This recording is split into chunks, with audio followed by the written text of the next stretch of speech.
Good morning and welcome to your distance learning class on consumer behaviour from the marketing department. My name is Karen Howells and this is the first lesson, and so we'll go through this very slowly to introduce the topic. This is the book that I use at master's level, Schiffman and Wisenblit. It's an excellent text and you need to get it to actually follow the course. So the first lesson is about the importance of technology now in consumer behaviour, because over the past years with the internet and of course mostly now with social media, consumer behaviour and how we look at consumers has changed a lot. And it helps us a lot as well, because through social media consumers actually tell us what they think about our products and services. So this is the learning objectives of the chapter. It repeats this. So we look at how the internet improves our understanding and how we can understand the value that customers are actually getting from our products and services. So the text is American, and so very often the examples are American, and sometimes we need to stop and look at, are these actually relevant examples for us? And so the first example shows us a very snazzy yellow sports car there.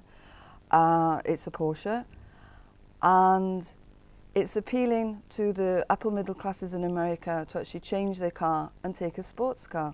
But of course culturally in the East, and I count Turkey and the Turkic countries as being in the East as well, people are actually collectivism type social structure rather than individualist, and what we find is that those type of societies are not that really attracted by sports cars. In a family, if somebody can actually afford a car, a Turkish family will actually think about, can I take my mum shopping? Can I take my sister out with her friends?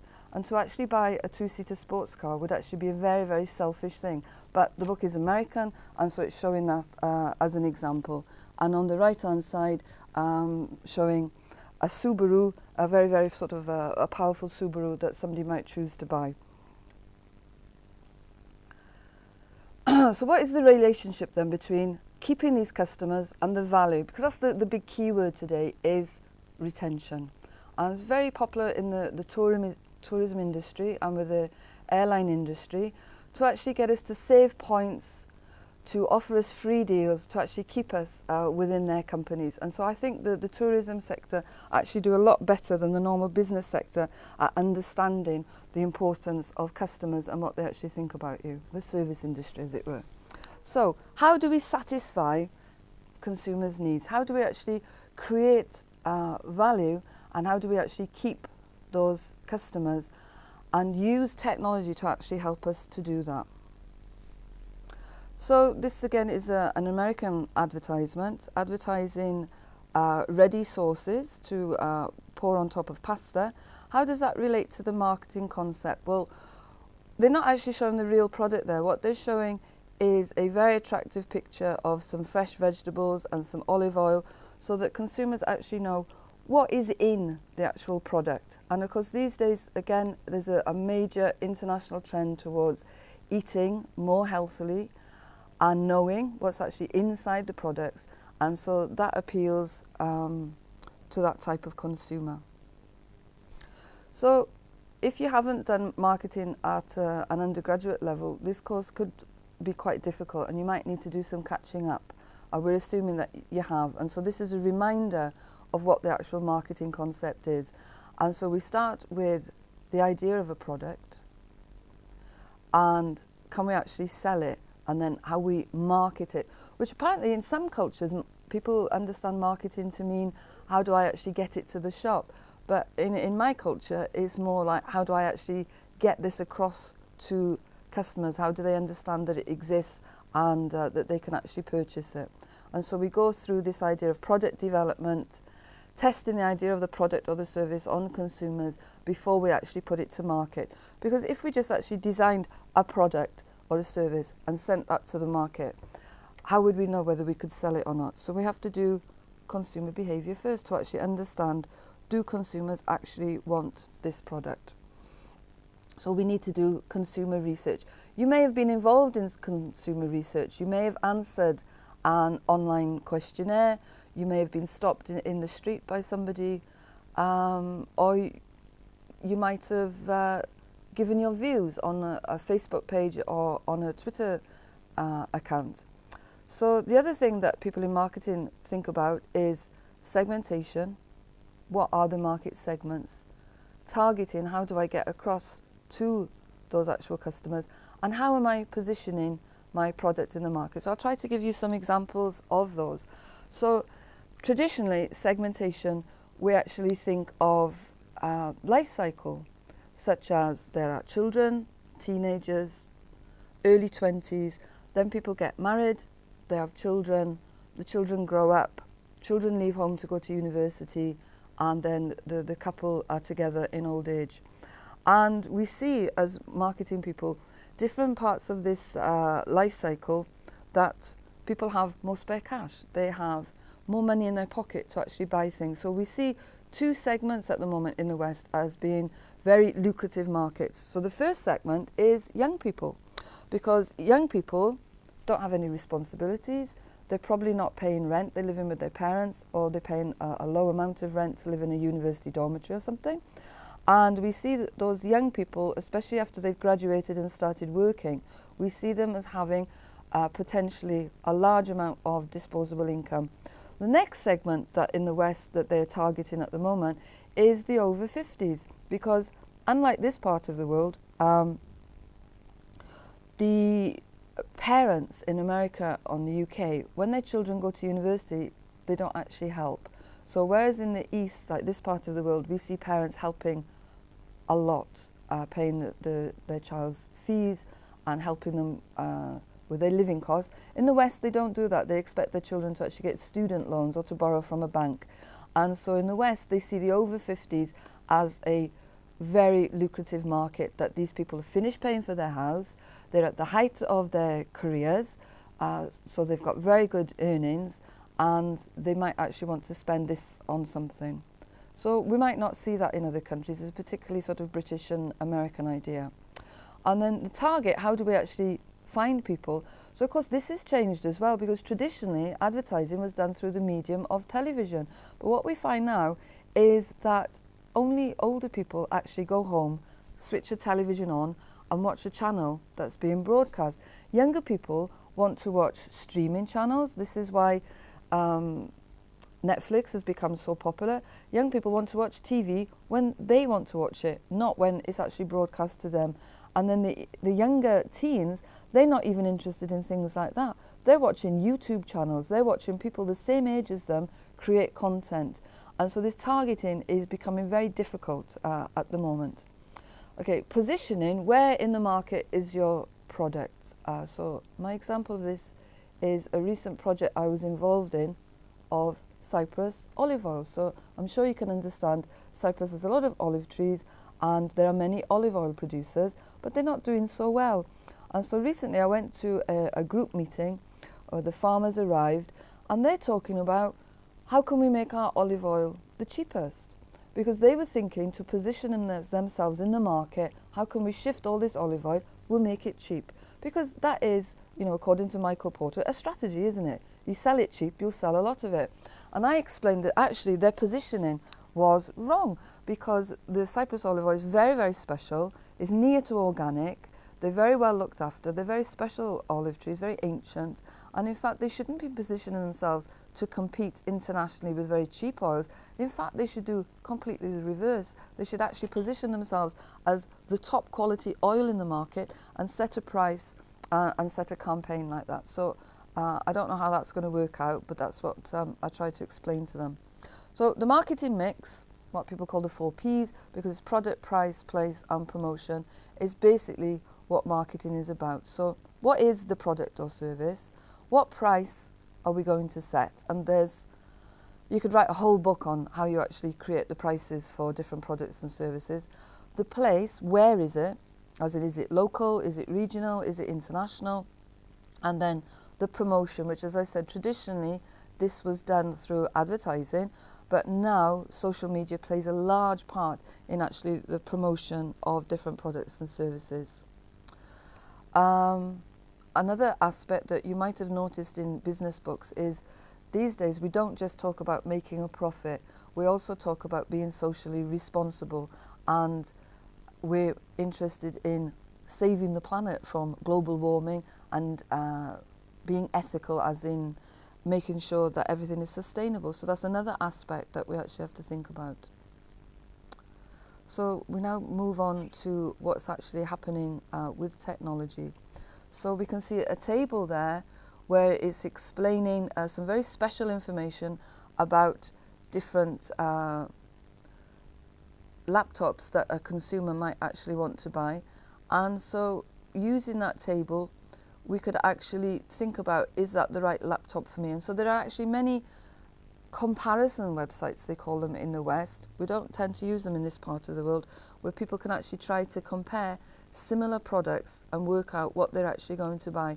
And so with a laptop, how do you actually position it in the market? Who do you actually target? Because laptops are bought by many, many people. So is there something special about your laptop? So for instance, it's got a very fast graphics card, it's got lots of memory, it's for playing games. You might want to actually target that at younger game players. But that doesn't mean that there are older game players or not.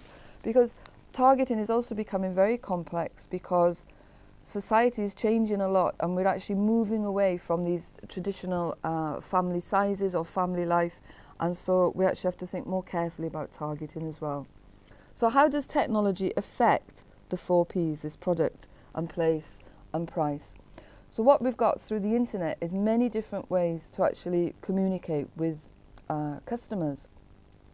So one of the biggest social media sites in the galaxy, as it were, is Facebook.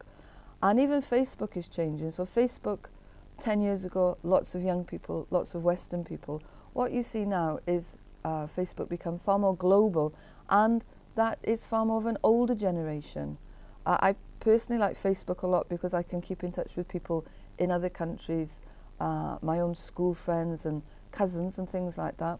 But younger people are finding it very boring, and they're moving to other sites like Snapchat, and if it's fashion or the music industry, Instagram. So it's a different way to actually get your ideas across. And so because Facebook holds information about the people that are online, you can actually target your products exactly to those people. So Facebook keeps information about us, like our age, our gender, where we're from, what language we're using, and it keeps separately the actual IP address of where we're actually online. And so sometimes when you go to another country, because they've used that IP address, you might get an advertisement coming up on Facebook that's in French or it's in German, and you can't read it because they've used the IP address and they think, you know, that that's applicable to you. But through the use of things like artificial intelligence, this will become cleverer and cleverer until it's actually targeting a very precise group of people. We can also customize products for different genders, for different age groups, and change the messages that we're giving out to people. And this allows us, because we can capture a very large international market, this allows us to give our customers better prices, and again, through the use of international couriers, actually distribute whatever our product is to anywhere in the world. So customer value, very, very important topic in marketing and in business. How do we put across to the customer that our product and service is actually special? How do we make sure that they're satisfied? And then the big topic at the moment, actually retaining these customers. So customer value, it's the difference between what the customer thinks they've paid for something and what they've actually got. So let's take myself for an example. I'm vegetarian, and I find going out to eat very difficult because not everyone has got a vegetarian option. And so if I go out to a restaurant and I actually find something on the menu that I can eat, that gives me customer value, because usually I can't find anything and I get very unhappy. If there's actually a choice on the menu, that actually pushes up my customer value immensely, because suddenly not only can I actually eat something at this restaurant, I actually get to choose between 3 or 4 things, and that makes me so happy I can't actually tell you. And so even though it's the same customer menu that they might give to you or they might give to one of our friends. That value has increased for me because I found it special to my needs. It could be with a car that you particularly like, a certain model of car, but because it's come in a certain colour, you actually got more customer value from it because it's actually like one of your favourite colours or something.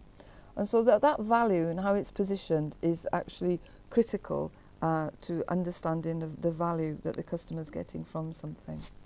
So customer satisfaction, how do we find out if these customers are satisfied or not? So traditionally, we might have stopped people in the street, asked them questions, or when we open a box, a new product, we might find a questionnaire inside and they ask us to send it back.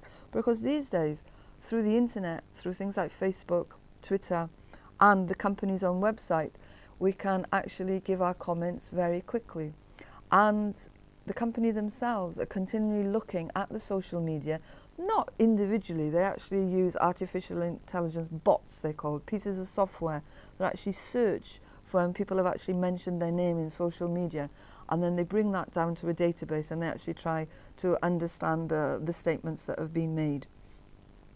And so we see different types of customers. We often talk about customer loyalty. Sometimes in consumer behaviour, it's easy to understand a concept by looking at your own understandings. And so you yourself might actually be loyal to a particular car company or a particular group of hotels or a particular food product or a brand of clothes that you particularly like those. Apostles, strange use of word, you know, these are the people that followed Christ, as it were. So the apostles, the type of people that they rave about topics on Facebook or Twitter to their friends. And then other people move away after saying something positive, they might actually say something negative. And so we would be looking for those comments. Customer retention, keeping those customers. This is why the service sector, particularly the tourism industry, understand this topic so well, because they want their hotel visitors to always come back to their hotel, and if it's a chain of hotels, they want you to become a loyal customer so that when you go to a new town or a new country, again, you will actually stay in that hotel. So loyal customers buy more things. They're not really so worried about if the price goes up a bit because they're very happy with that company, so they're happy to pay a little bit more. Getting to them becomes cheaper because you have their email addresses or their real life addresses and telephone numbers, and those people, they tend to say something very positive about you in social media. They tend to be positive, and social media acts like the real world, as in word of mouth. They will actually spread those ideas about your product. So what type of profit are we looking for? So through the triangle there, we can see at the bottom very low profits, moving up through iron into gold style profits that we would enjoy, up to a platinum tier of customers that you want to keep very much, like sort of like very wealthy customer staying in hotels that are $10,000 a night or something, or possibly even more. So airlines know this. So airlines, as well as having the economy seats, they also have different classes, such as business class and then the first class. And if you look at the table, you can see a possible airline charge of $1 million, which sounds excessive, but that is actually what people pay to fly from New York to Sydney, Australia, or from London to Sydney in first class, believe it or not. So the airlines try to make, even though it's on one aeroplane and it's serviced by the same people, they try to make the service very, very different from the economy class, where we're all squashed in the seats, to the first class, where they've got beds and showers and waiter service and things like that. And by making that differentiation between us, they have like different price points to make profit. So we have to understand that also in marketing, people have an emotional bond with products and services. You probably have your own emotional bonds with different things. I think it particularly happens with cars. People get attached to certain brands of cars and become loyal to them. And so moving on, looking at different parts of marketing, why it's important. And so this advert is showing you that these type of consumers that they're trying to appeal to are the people that stay with the company. It doesn't matter what happens, they're actually with that company. And we see in the first picture somebody in it's a nurse looking after a baby, and explaining to you sort of like with that idea that they're with you for life, from like birth to death, and in those very important parts of your life. And the second picture is showing you somebody, a diver coming out of the water. It's not really clear, you know, is he working, is it a hobby? But again, that once he's finished that hobby, he also is totally your customer. So consumer behavior actually involves some different parts of science, such as psychology. It involves sociology and anthropology, actually looking at people. We actually use film cameras to film people in shops and actually observe their behavior.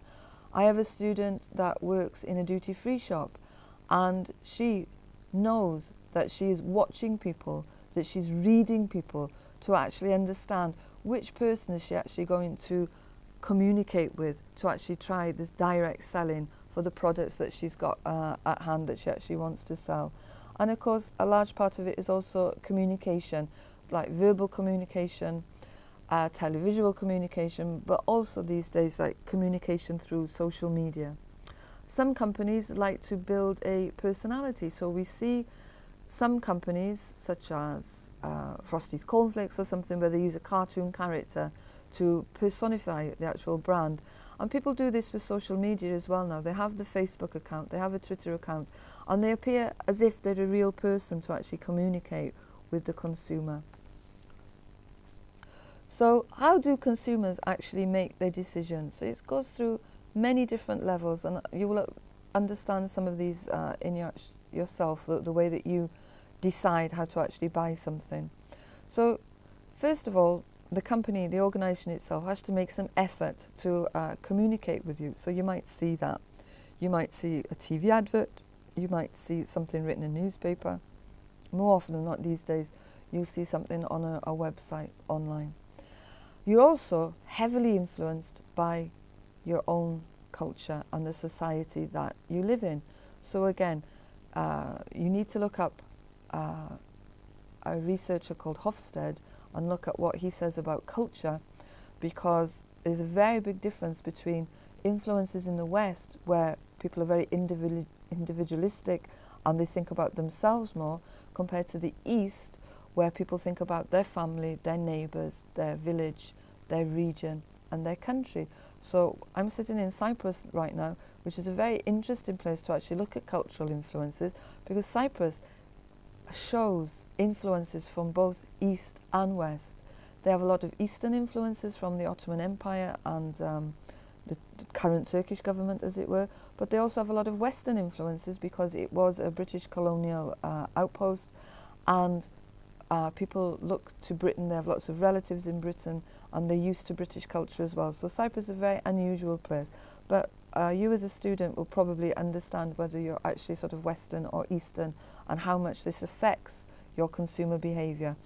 Then there's psychological factors, and so we look at the Maslow triangle, and at the bottom line, actually, how do I actually satisfy my needs? You know, where we're looking at things like satisfying our need for hunger and thirst first, and our need for safety before we actually might want to show our ego. We might need to evaluate alternatives. We saw that earlier on with the table. So how do you do that yourself? You're choosing between cars. Is it just the colour? Is it the brand? No, there's many, many features that you would look at on a car or on a laptop or on a house. Big number items, like things that are very expensive. We have to think very carefully about how we're actually going to spend our money. Even if it's a cup of coffee, there are decisions that you make. You have preferences. Which brand of coffee do you like?